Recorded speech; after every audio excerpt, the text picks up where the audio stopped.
que là, je suis comme, OK, elle va juste me dire, j'ai reçu ta candidature. Elle dit, écoute, on a trippé sur tes 10 dernières années, on a appelé tes clients. Tout le monde nous a donné que des commentaires exceptionnels. You're in. On t'attend dans 2 semaines. Là, j'ai fait, oh boy.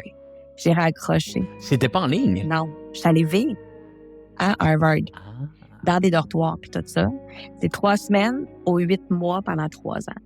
Fait que là, je dis ça à mon conjoint le soir même. On a quand même 2 enfants qu'on élève ensemble. Puis je suis comme, I'm going to Harvard. Il est là, pourquoi tu fais ça? T'sais, Marie, ça va bien tes affaires, là. Puis il dit, tu vas partir 3 semaines, 1 mois. Écoute, ça va être la catastrophe. T'sais, j'étais beaucoup une femme orchestre. C'est ça, je voyais pas.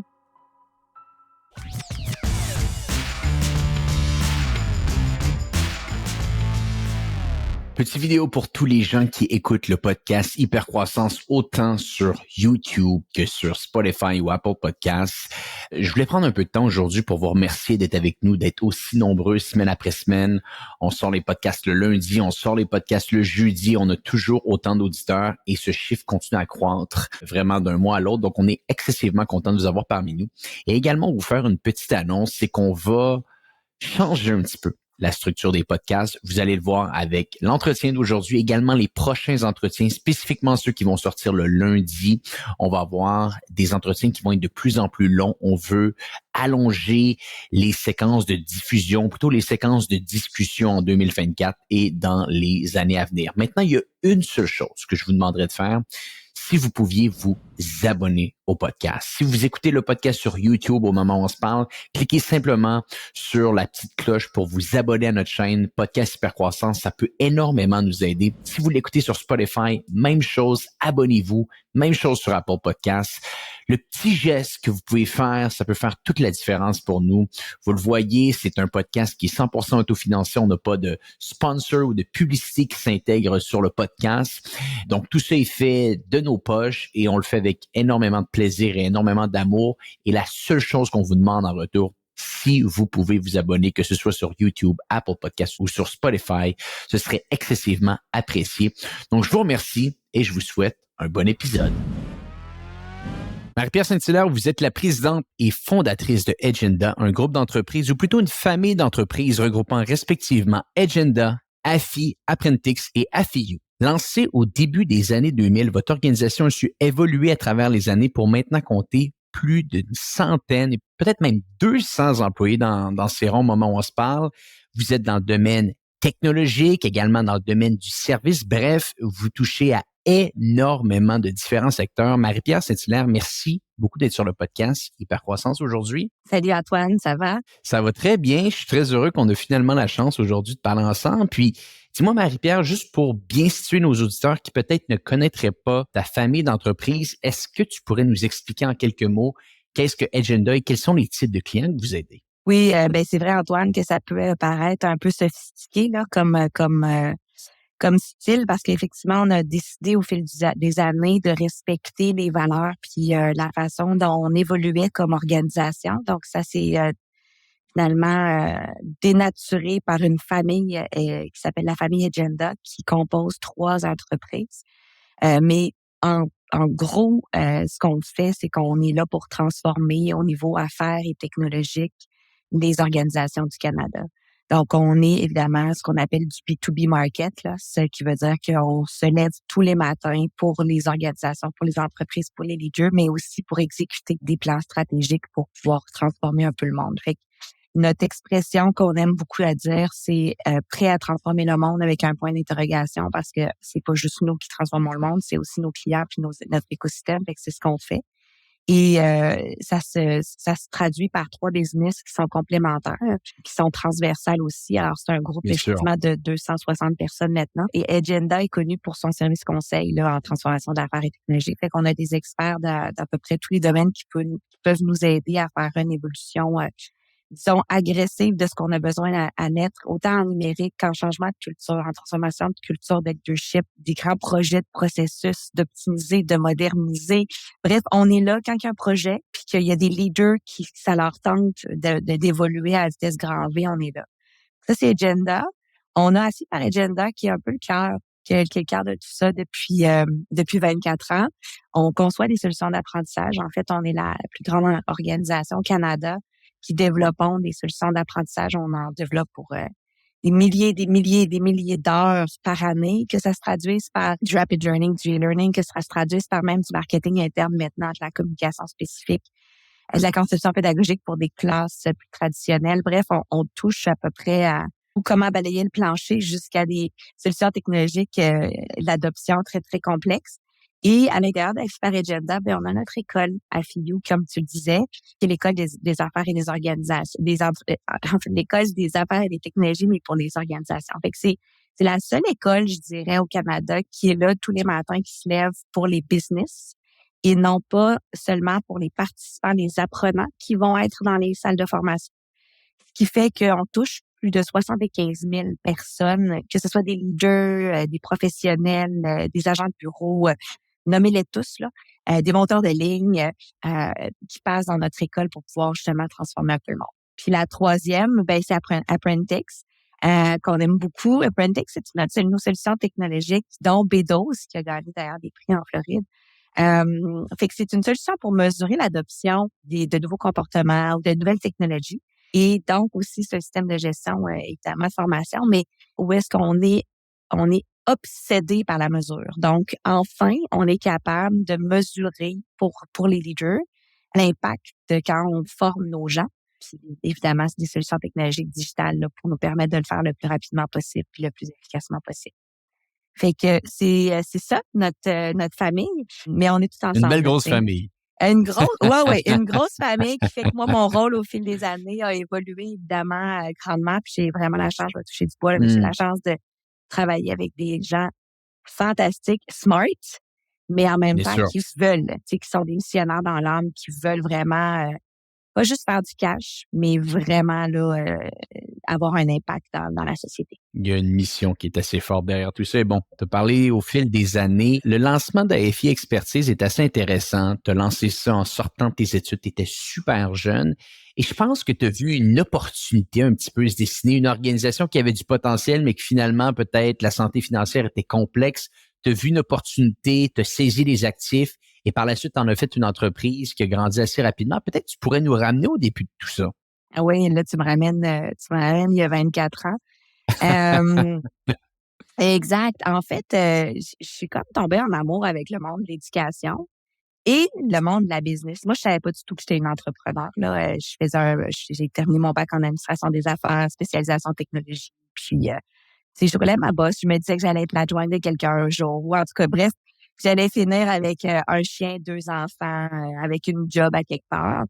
J'ai pas de chien.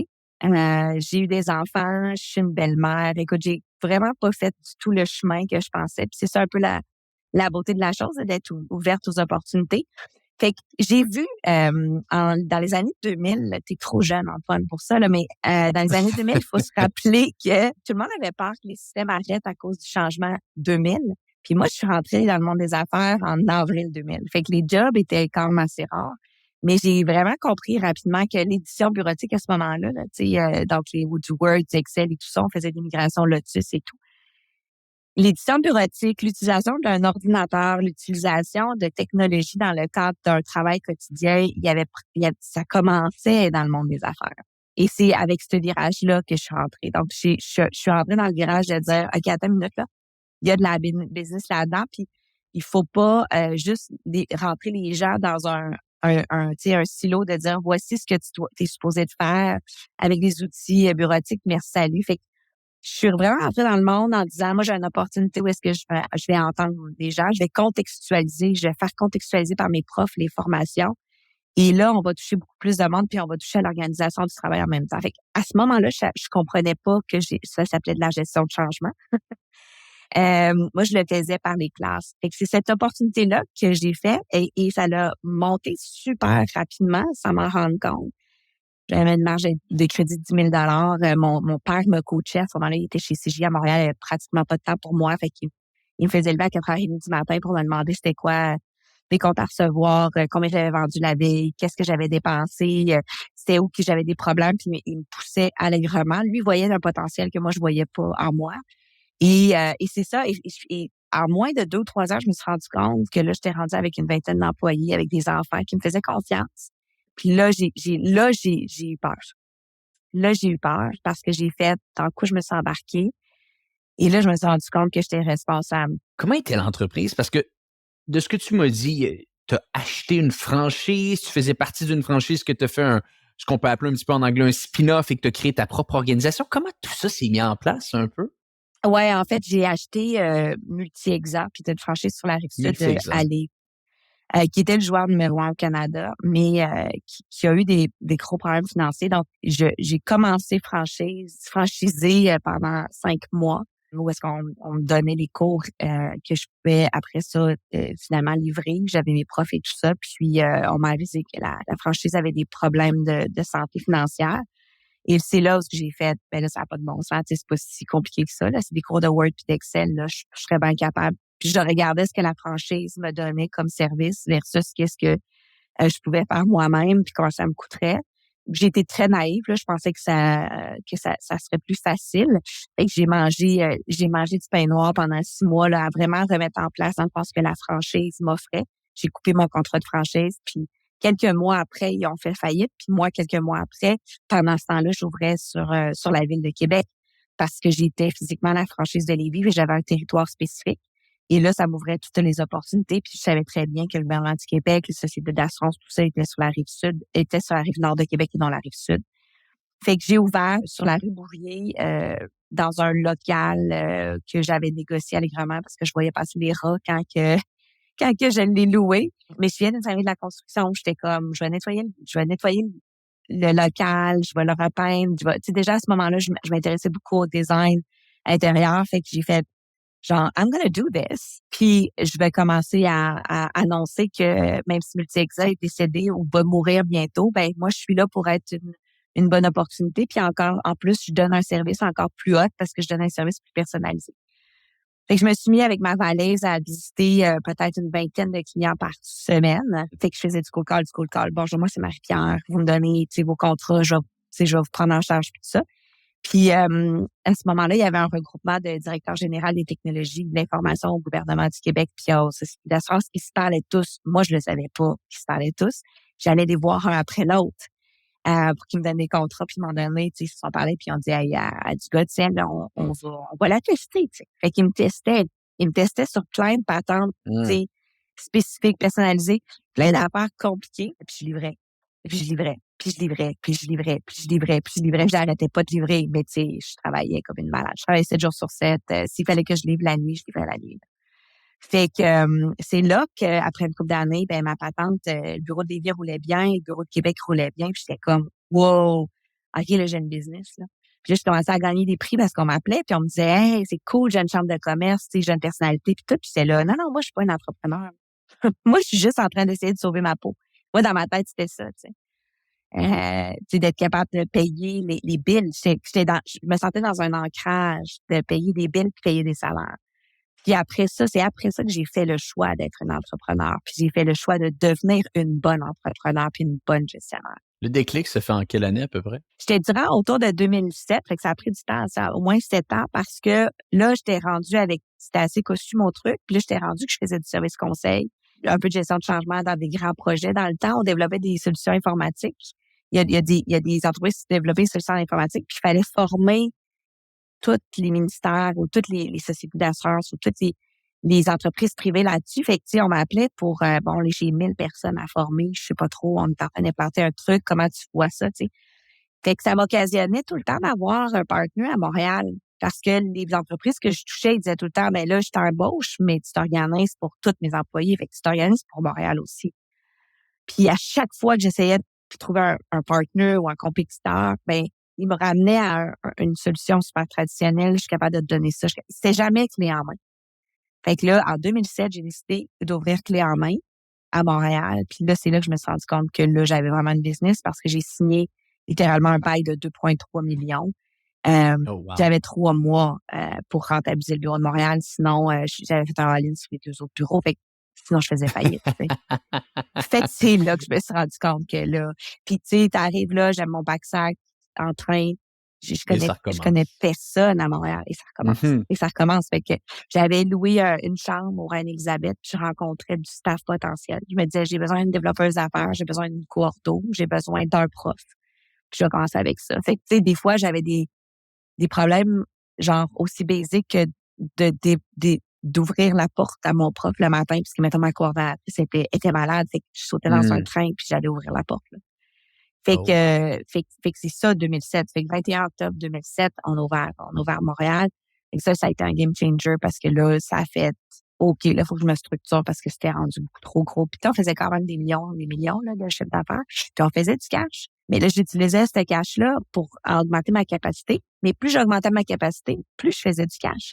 Puis plus je faisais des revenus, puis plus j'avais des clients, puis plus j'étais dans des dossiers critiques.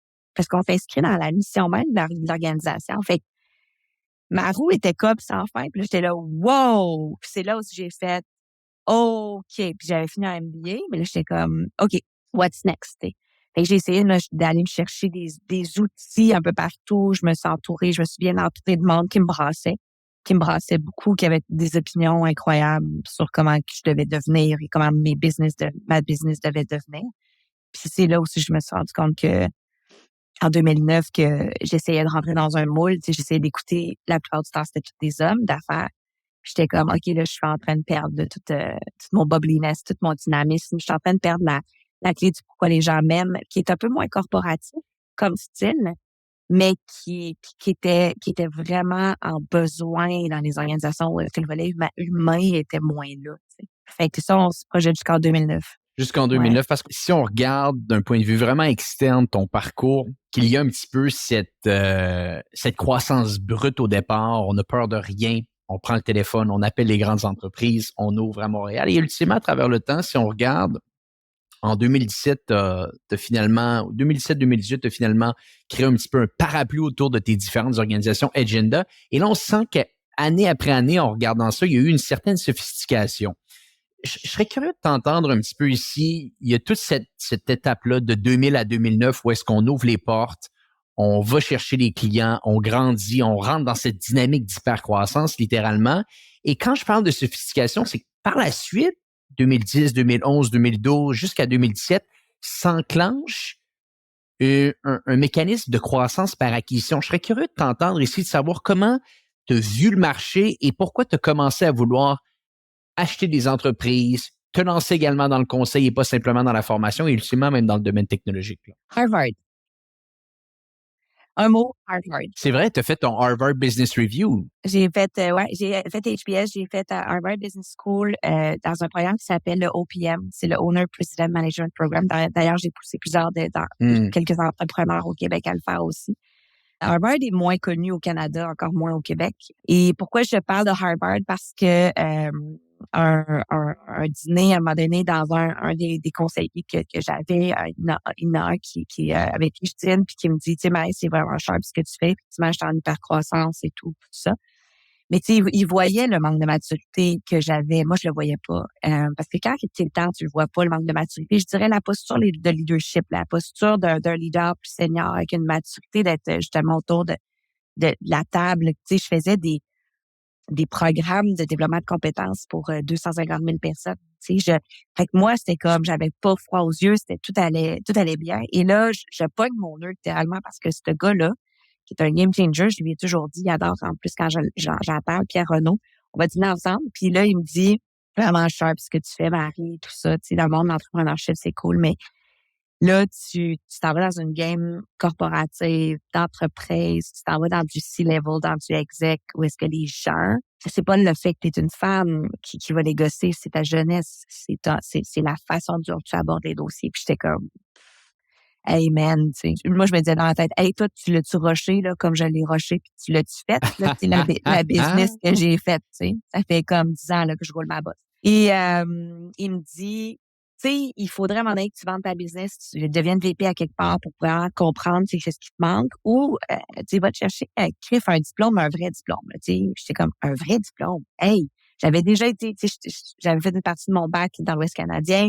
J'ai fait le réseau mon bac à l'Université Laval, mon MBA à l'Université Laval. Je suis comme, l'Université Laval, c'est super international. Il y a full de monde de partout, puis dans le monde qui viennent.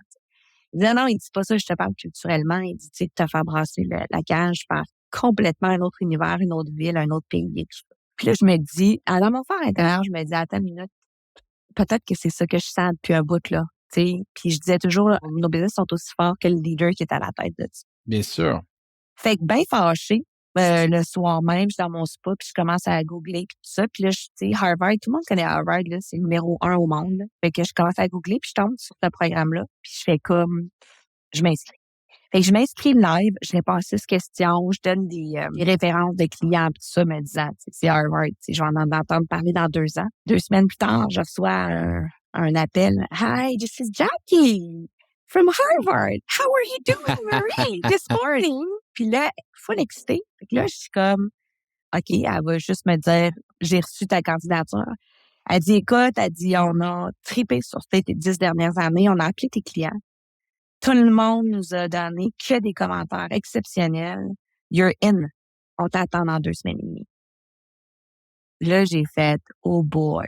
J'ai raccroché. C'était pas en ligne? Non. Je suis allée vivre à Harvard, dans des dortoirs puis tout ça.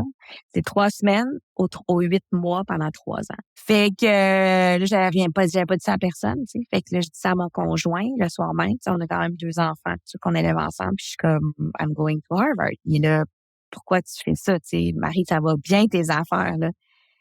Puis il dit, tu vas partir 3 semaines, 1 mois, écoute, ça va être la catastrophe. Tu sais, j'étais beaucoup une femme orchestre, c'est ça, je voyais pas. Alors, je suis allée là. Et ça a vraiment, vraiment changé ma perspective business. Ça a changé ma perspective de leadership. Ça m'a changé ma perspective de la planète, la grosseur de la planète. Et quand je suis revenue, ça a tellement changé mon mindset, ma façon de fonctionner, que c'est là que mon plan de match a changé. Donne-nous des exemples. Ben, juste même ma meilleure chum, elle a fait une intervention, elle était comme, on te reconnaît plus, puis elle travaillait avec moi, puis elle était là, je te reconnais plus, qu'est-ce que tu es en train de faire? Je suis en train de changer la structure. Fait que plutôt que de travailler en équipe où est-ce que, tu sais, souvent, je donnais des tâches ou des responsabilités, puis je suivais tout. Ben là, l'exemple numéro 1, je suis sortie de là, puis j'ai dit, il me faut un CFO. Tu sais, j'étais CFO aussi, là. Fait qu'il me faut un solide CFO. Je veux faire de la créativité financière. Je veux commencer à faire des acquisitions. J'ai plus le temps de faire juste du organique. Je veux utiliser cash is king. Je veux utiliser l'argent des autres pour pouvoir croître. J'utilisais tout mon argent au complet. J'étais comme, non. Maintenant, j'utilise l'argent des banking. J'utilise l'argent des autres pour être capable, genre, de me scaler. Là, j'ai fait, OK, il faut avoir un modèle d'actionnariat minoritaire pour attacher mes gens, mettons, spécifiques que je veux qu'ils soient là tout le temps avec moi dans les 10 prochaines années. J'ai besoin de quelqu'un de fort en HR. Fait que moi, j'ai vraiment travaillé sur le HR puis le volet finance pour les 8 prochains mois et je tombe enceinte parce que ça faisait comme 6 ans que j'attendais pour ma fille thaïlandaise. J'avais 5 avis de tu seras pas capable d'avoir d'enfants, t'es ménopausée, tout ça. Moi, j'ai la maladie de Crohn, fait que j'étais très malade. Et Harvard m'a donné aussi un espèce de break dans ma tête qui a fait qu'on dirait que mon corps a comme lâché puis il a comme fait « This is okay, Marie. You're in the right place. » Et pas de syndrome d'imposteur. T'es là. Tu te confrontes au meilleur au monde, puis t'as ta place autour de la table. Fait que ça m'a donné une confiance qui a fait que je suis tombée enceinte. Fait que là, par contre, la 2e année, je suis arrivée avec une bedaine de 7 mois à Harvard. J'ai vécu quasiment 1 mois là-bas, seule, ma grossesse, avec la bedaine, tout ça, travailler 18 heures par jour. Fait que ça aussi, c'est un concept de résilience, mais ça a changé ma vie personnelle. Ça a changé aussi mon niveau de pression et de stress. J'étais capable d'en prendre 2 fois plus. Ça m'a permis de créer une structure de gouvernance chez moi dans ma business complètement différente. Ça m'a enlevé un peu d'émotivité de faire des moves business. Ça m'a permis de faire mes premières acquisitions. Alors, j'ai doublé la business en moins de 2 ans et demi. Elle sera doublée avec moins d'efforts parce qu'en plus, là, j'avais un 3e babe à la maison puis tout ça. Fait que ça, Harvard a vraiment changé cette perspective-là. Puis c'est ça qui a fait que le 2010 à 2017 a déboulé incroyablement.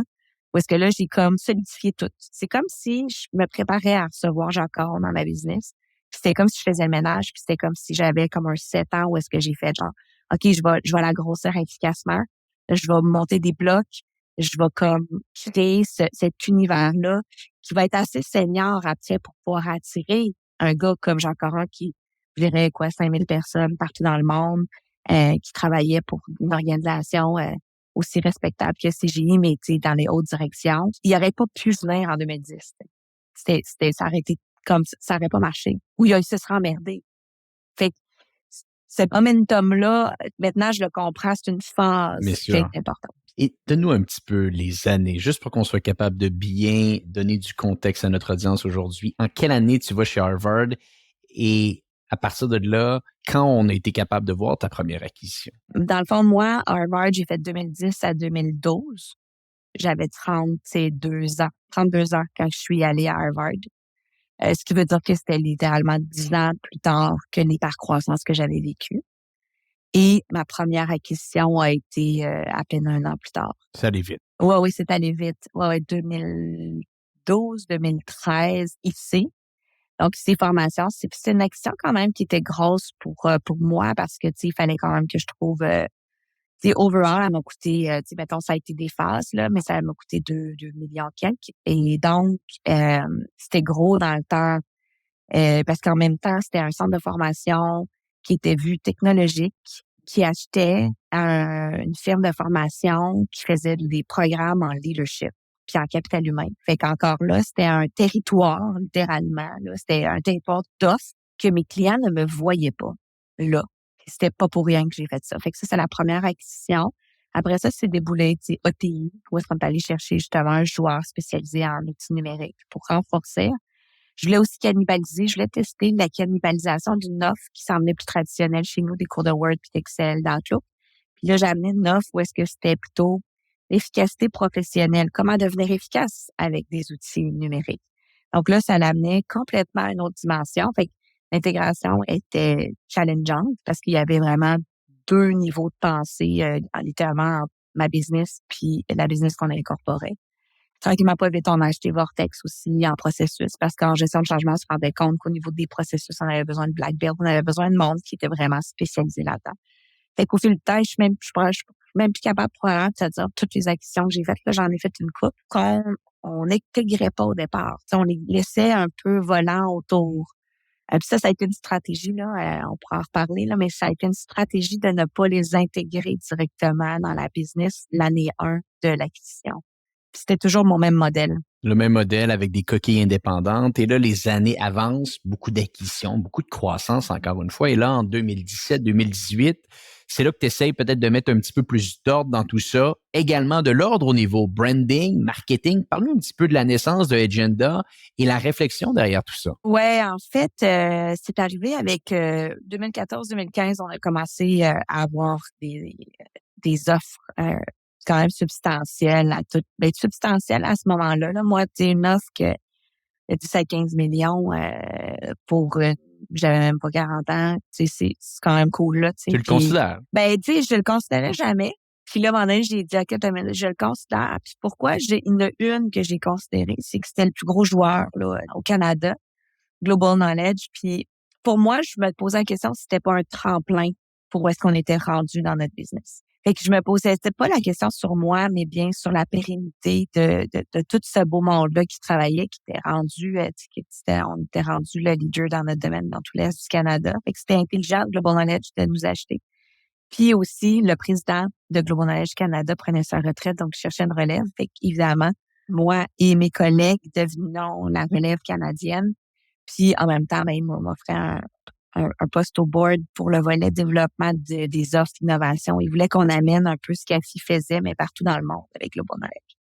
Fait que je l'ai considéré, mais rapidement, je me suis rendu compte que ça allait pas du tout. C'était un boys club. Je travaillais par des VC. Caroline j'étais allée en Caroline du Nord à Raleigh, les visiter, tout ça. Puis écoute, j'étais pas bien, j'étais vraiment pas bien. Puis j'étais comme, je peux pas leader une business comme ça. Puis je me suis rendu compte que il y avait aucune capacité de croissance organique. Il ne faisait que des petites acquisitions d'1,5 à 2 millions de revenus dans plein de petites villes partout au Canada. Puis ces petits châteaux forts-là devenaient le brand. Tandis que moi, j'étais intégrée. Là, nous, on avait une marque forte et tout. Fait que j'ai fait, OK, on a 2 choix. Soit on vend, on prend tout ce cash-là, puis on fait d'autres choses dans la vie, ou on refait un autre virage. On refait une autre phase parce qu'on peut plus continuer comme où est-ce qu'on est parce que là, le modèle d'affaires, comment on fonctionnait avec les petits satellites, c'était plus viable. Tu sais, je veux dire, à mon avis, on avait atteint une certaine maturité de croissance par rapport à ça. Puis le client était mêlé, là. À un moment donné, tu fais affaire avec OTI, avec Vortex, tu fais affaire avec IC, avec AFI. Fait que c'est là où est-ce que j'ai appelé mon ami que je connais depuis de longue date, Jacques Caron, que j'avais connu, j'avais 19 ans. C'était une connaissance, mais tu sais que je me sentais bien avec. Puis on est allé dîner ensemble, puis j'ai comme tout déballé mon sac, expliquant voici où est-ce que je suis rendue, voici ici, tu sais, vraiment là, terre à terre. Puis lui, il venait de perdre son père.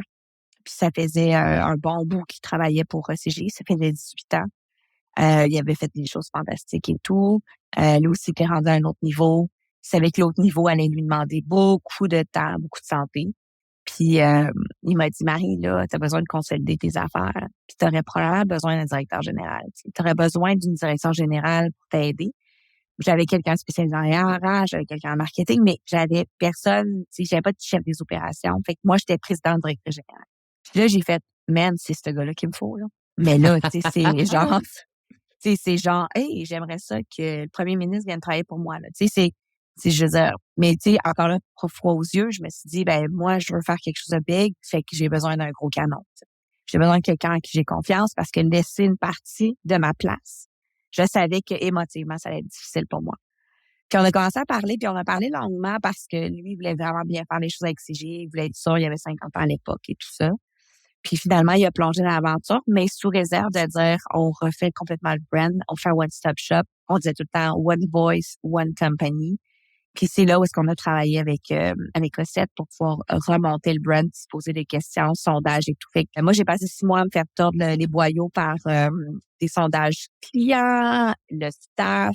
Puis tout le monde disait la même chose, c'est on sait pas vraiment tout ce qu'on fait, mais on sait que c'est cool en mot à dit puis que ça a de l'impact. Fait qu'on est parti de là. Parce que nos clients aussi disaient, quand on n'est pas sûr vraiment s'ils font ça, ben on les appelle puis on leur demande parce que le terrain, tu sais, d'affi est grand. Fait que là, je dis, hey, ça, on s'entend que c'est super, merci pour la confiance, mais fallait qu'on travaille le brand. Fait qu'on a Bien sorti sûr. le 9 mai 2018, Agenda, pour donner de la puissance au service conseil, puis garder toute la puissance d'affi dans le monde de l'éducation, de la monde de la formation en entreprise. Puis là, ben, c'est allé en plus là une run incroyable, un changement de culture, l'avenue de grands seniors. Là, tout le monde s'est mis à mettre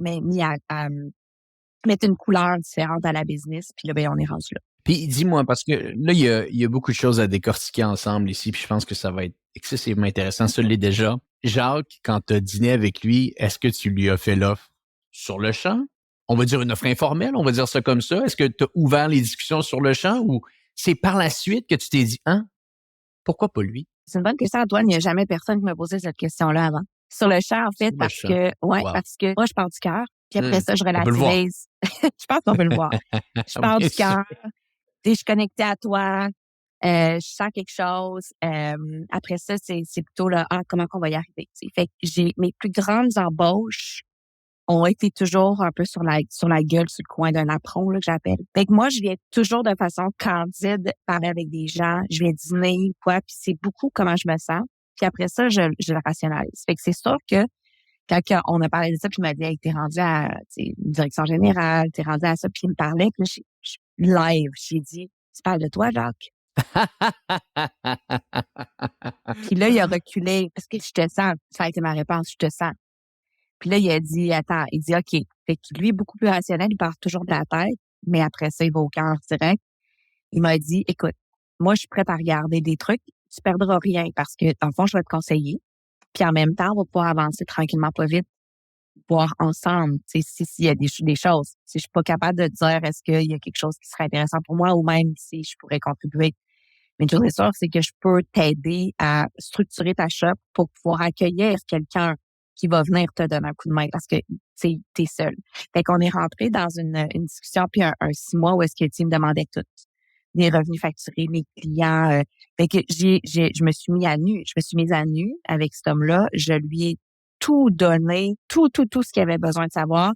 Je l'ai invité dans mon comité de direction avec mes gens, expliquant que c'était mon coach. Pour qu'ils voient les gens, pour qu'ils voient le niveau des gens, pour qu'ils voient le travail qu'il y avait à faire. On a créé une stratégie du futur des 5 prochaines années. Et là, il m'a dit, ben moi, je veux tout runner et que plus personne relève de toi.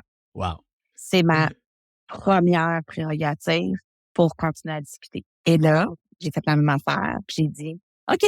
C'est un peu le rêve de tout entrepreneur, hein, de se faire dire ça d'une personne qu'on respecte.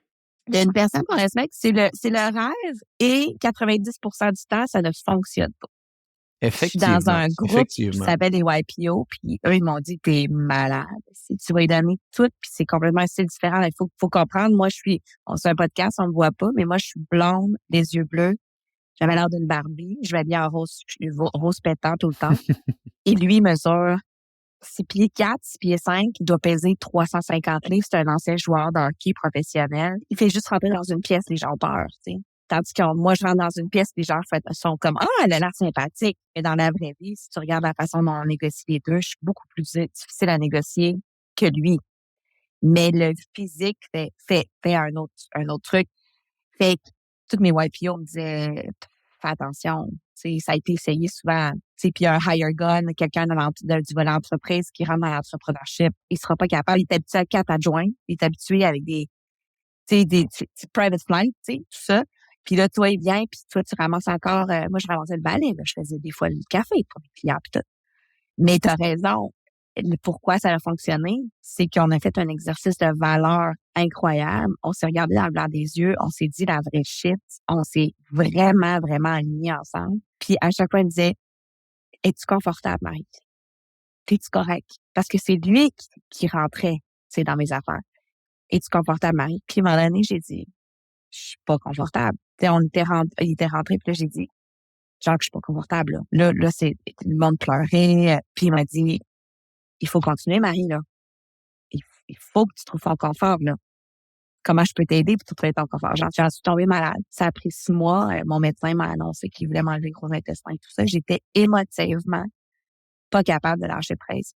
Est-ce que des fois, tu as pensé reprendre la présidence puis de tout changer? Jamais. Jamais. T'avais confiance. En fait, je me disais, c'est soit ça ou soit je vends. Puis je fais autre chose. Parce que moi, j'étais tannée de ramasser la direction générale. Je voyais tout à cause d'Harvard, à cause des styles de mandat qu'on avait très seniors. Je le voyais, ma limitation de mon business model. Je voyais qu'il y avait trop d'émotions dans le business. Je voyais que c'était trop matriarcal. Je voyais que les responsabilités des gens les prenaient pas tous. Et que j'avais besoin d'un gars comme lui pour positionner tout ça puis amener la business à un niveau, la gouvernance à un autre niveau. Fait que je me suis retirée. Ce que j'ai fait, je l'ai appelé, je dis, mon médecin me donne 4 mois d'arrêt de travail. Il dit, Marie, prends-les, puis à toutes les semaines, je vais être chez toi, puis je vais te dire ce qui se passe dans le business. Mais là, j'ai avisé tout le monde qu'il n'y a plus personne qui te contacte. Il faut que tu te reposes. J'ai pris 6 semaines, j'ai pas pris 4 mois parce qu'il y avait des dossiers et tout ça, je devais revenir tranquillement pas vite et tout. Mais ça a marché, Antoine, parce que lui laisser l'espace comme ça, quand je suis revenue 6 semaines plus tard, les comportements avaient changé.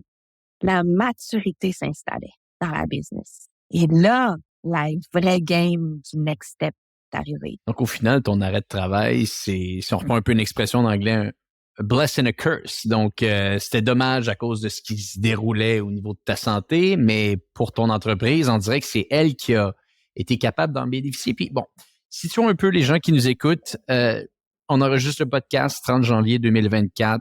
Ton groupe aujourd'hui, c'est 260 employés, plusieurs lignes de service. Au moment du rebranding en 2017, peux-tu nous donner des chiffres, nous dire à peu près où est-ce que vous étiez au moment où est-ce que Jacques arrive dans l'entreprise? On était autour de comme 13-14 millions. Là. Puis là, on va reacher cette année 44-45. Oh wow, OK. Donc, une grosse évolution. Là. On a quasiment triplé, on a littéralement triplé la business en 6 ans. Là. On a triplé la business et c'était ça notre plan. C'est pour ça que Jacques s'en venait. Nous, on faisait un plan ensemble où est-ce qu'on se disait, tu sais, on reach cette business-là à 50 millions facile. Là. On était persuadés qu'on avait ce qu'il fallait pour le faire. Puis on était persuadés qu'ensemble, on était capable d'atteindre. Tu sais, lui, il arrivait avec toutes ses connaissances d'architecture d'affaires, puis ses technos, mais il arrivait aussi avec toutes ses connaissances de service conseil. Moi, j'étais madame formation, éducation et tout ça, puis j'avais fait du service conseil. Puis on était, tu sais, t'as le cœur, la tête ensemble, mais tu sais, t'as le cœur qui se transforme en tête, t'as la tête qui se transforme en cœur. On est un duo. Les gens nous voient comme un duo, tu sais, littéralement, là, je veux dire. Puis maintenant, jamais je vais me poser la question. Si Jacques est dans un dossier, je me pose pas la question. Hey, c'est-tu un dossier qui devrait être fait par la présidente? Hey, you know what? Say, be my guest. Genre, tu veux t'en occuper, tu t'en occupes. Puis des fois, moi, je m'occupe de trucs qui est plus en ligne sur le chef des opérations par rapport, mettons, Bien sûr. exemple à la formation.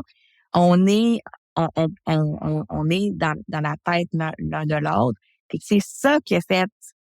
Moi, je pense pas que j'aurais eu des résultats aussi phénoménaux sans lui. Et lui n'aurait pas eu des résultats phénoménaux sans moi.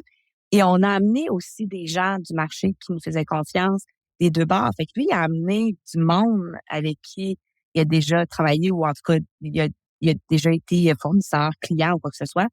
Puis moi aussi, fait que ce mixte-là est juste incroyable. Et c'est pas copiable, en fait. Effectivement, je pense que clairement, vous avez une ADN qui est assez forte. Et bon, là, c'est la question qu'à mon avis, tous les gens qui nous écoutent vont se poser. Comment qu'on passe de 13 à 40 quelques millions de tripler une entreprise? C'est bien de mettre un chef des opérations, de meilleure structure en place. Certes, je l'entends, mais par la suite, il y a des actions qui doivent être mises en place. Il y a des acquisitions qui ont été faites, une grande l'année dernière, ou plutôt il y a quasiment 1 an et demi maintenant avec l'acquisition de Laurent.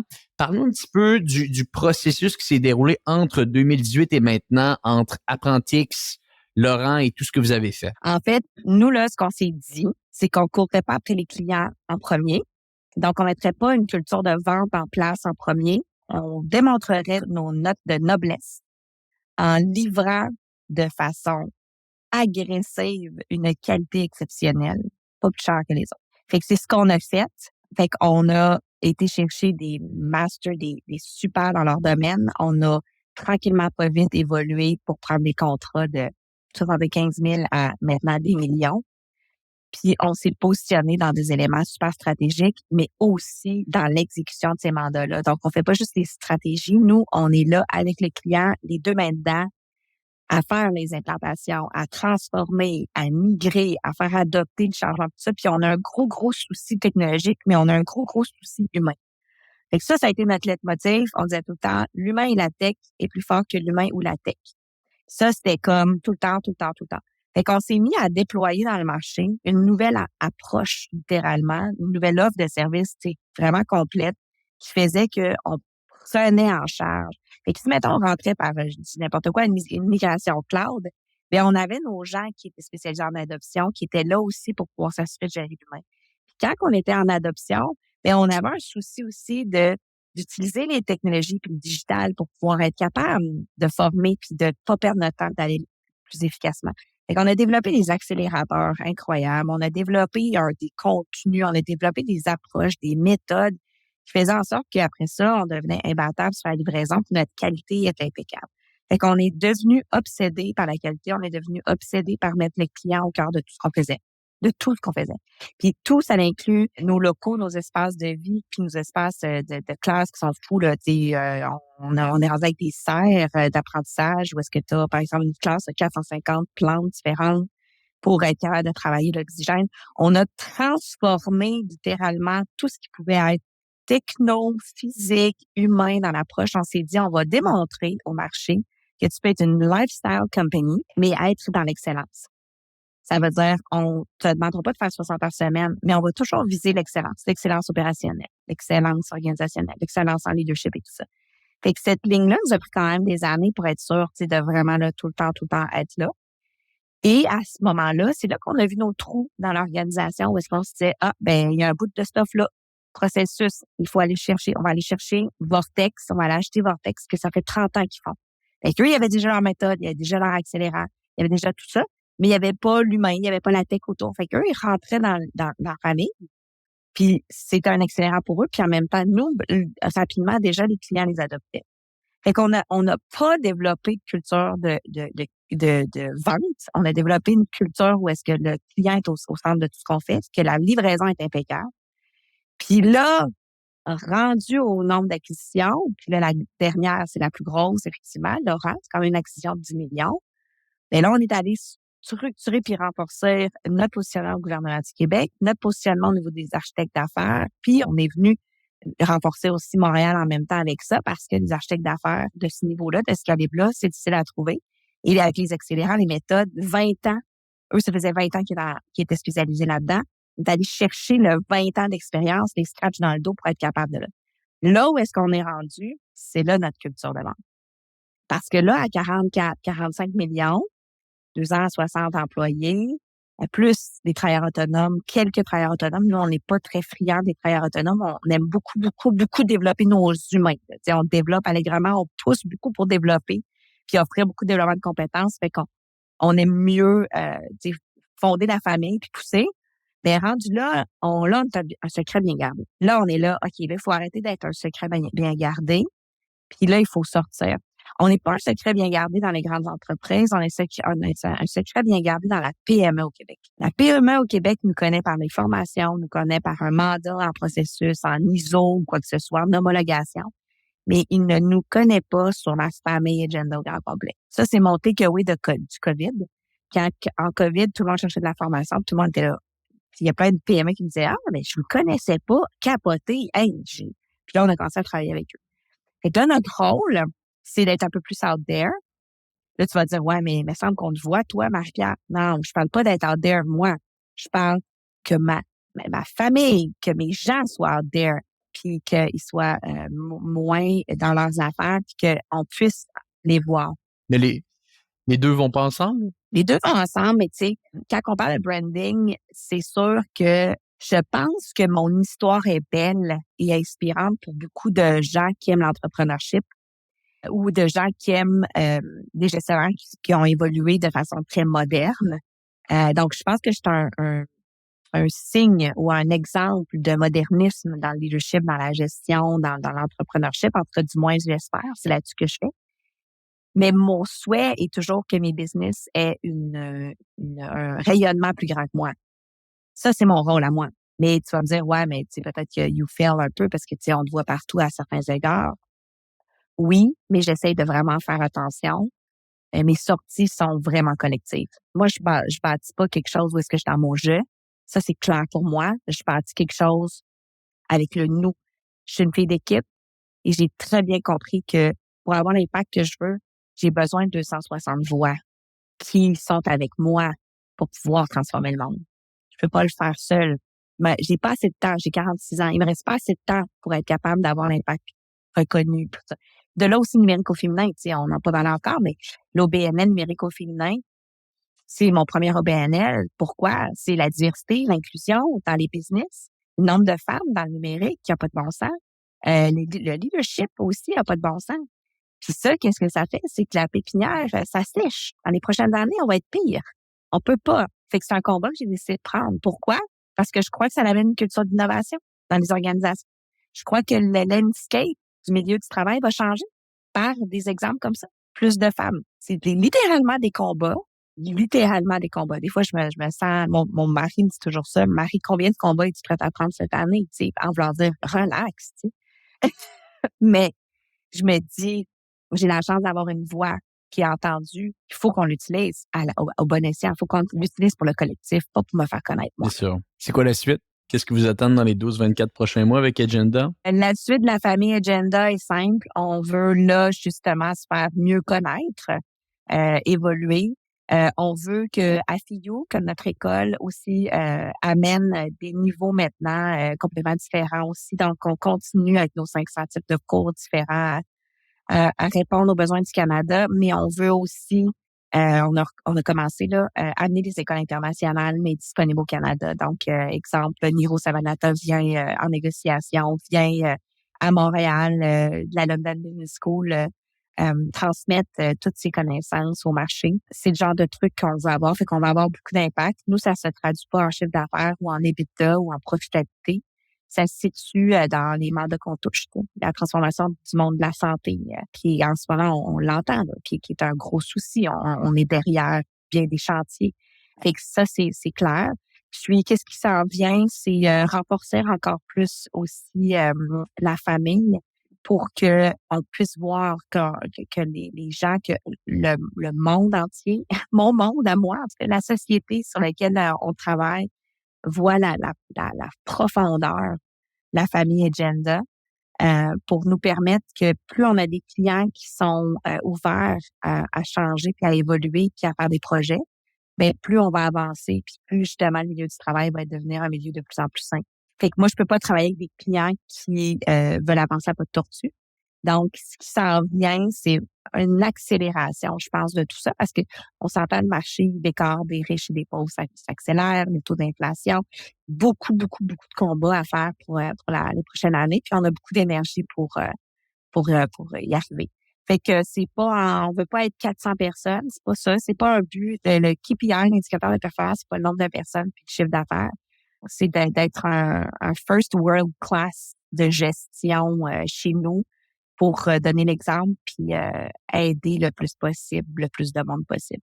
L'excellence opérationnelle, ça se ressent dans ce que tu dis aujourd'hui. C'est assez intéressant. J'aimerais terminer sur des questions peut-être plus personnelles. Marie-Pierre, j'aime toujours poser ces questions-là à mes invités. Lecture. Est-ce qu'il y a certains livres qui ont marqué ton esprit? Tu nous as parlé que tu t'éduques avec Harvard, l'éducation également et la formation. Je pense que les gens vont comprendre que ça te connaît. Comment, au final, toi, peut-être, tu t'éduques au quotidien dans des lectures? Est-ce qu'il y en a certaines même qui ont marqué ton imaginaire? Oui, beaucoup de choses m'ont marqué mon imaginaire. Effectivement, j'ai fait Harvard. Là, je suis en train de finir la London Business School. À l'automne, je suis allée au IMD, qui est l'Institut de Management, mais à Lausanne, à Genève. Fait que j'ai la chance de me faire challenger littéralement sur des lectures. Fait que moi, j'ai des piles et des piles.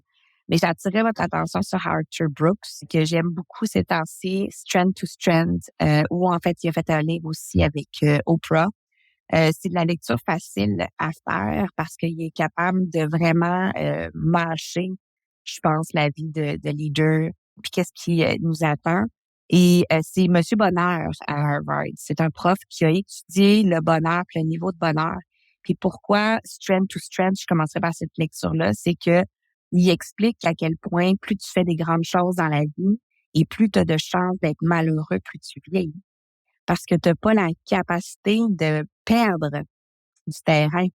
Et comment tu es capable de faire un switch autour de 50 ans?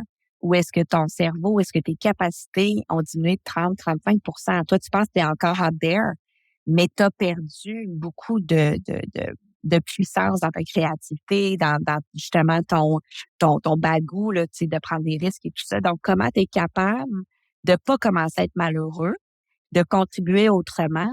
Et là, il donne la recette dans son livre. C'est nice, là. C'est cher. Podcast, est-ce que tu en écoutes? En ce moment aussi, là, pour les femmes en soi, puis les hommes aussi, parce que on doit gérer ça.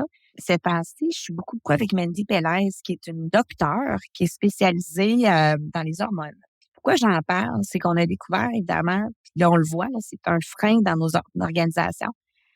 Les femmes ont 3 hormones, l'estrogène, la progestérone, puis la testostérone. Les hommes en ont une hormone qui est la testostérone, qui, by the way, diminue quand même à partir de 50 ans. Ça a un impact sur leur carrière. Et ce qu'elle est en train de montrer, c'est tout l'impact dans le milieu du travail, puis l'impact des femmes sur leur vie quotidienne avec les fluctuations de ces hormones-là. Et donc, dans la créativité, dans l'intuition, dans l'énergie, etc. Et comme on a plus de femmes, pas nécessairement au tête de nos entreprises, mais on a plus de femmes comme professionnelles et compagnie. Donc, un gestionnaire homme qui gère des femmes, s'il comprend pas ce qui se passe, ben, il y a toute l'explication scientifique de ce qui se passe, puis comment être capable de pouvoir contourner ça, puis donner un coup de main à ces femmes-là qui sont dans le milieu du travail, qui eux-mêmes sont en train de vivre une transformation physique et mentale, mais qui a directement un impact sur la business. Moi, je peux en parler. J'ai beaucoup de femmes entre 45 et 55 ans dans ma business. Et on est en train d'ajuster nos niveaux de gestion. Puis il y a des semaines où est-ce que les femmes, quand ils sont en fluctuation, ils sont comme ils peuvent abattre du boulot, ça n'a aucun sens, ils sont vraiment dans leur zone de créativité. Puis il y a d'autres semaines où est-ce qu'ils sont un peu plus dans l'introspection. Puis tout ça. Fait que bref, je suis beaucoup dans des podcasts de docteurs, moi, parce que j'aime beaucoup ça, ramener ça dans mon niveau de gestion. Routine, à quoi ressemble ta routine avant, pendant et après le travail, si bien entendu tu as une routine? C'est une bonne question. Oui, j'ai une routine. J'ai manqué de routine pendant la COVID. Et mon corps m'a parlé tout de suite. Donc, ma routine, le matin, moi, il me reste un enfant à la maison. Il s'appelle Mathis, il y a 12 heures. Fait que notre routine est toujours la même. 7h moins 10, ça sonne. Je prends ma douche, je prends sa douche, on déjeune ensemble. Puis c'est comme ça qu'on starte notre journée.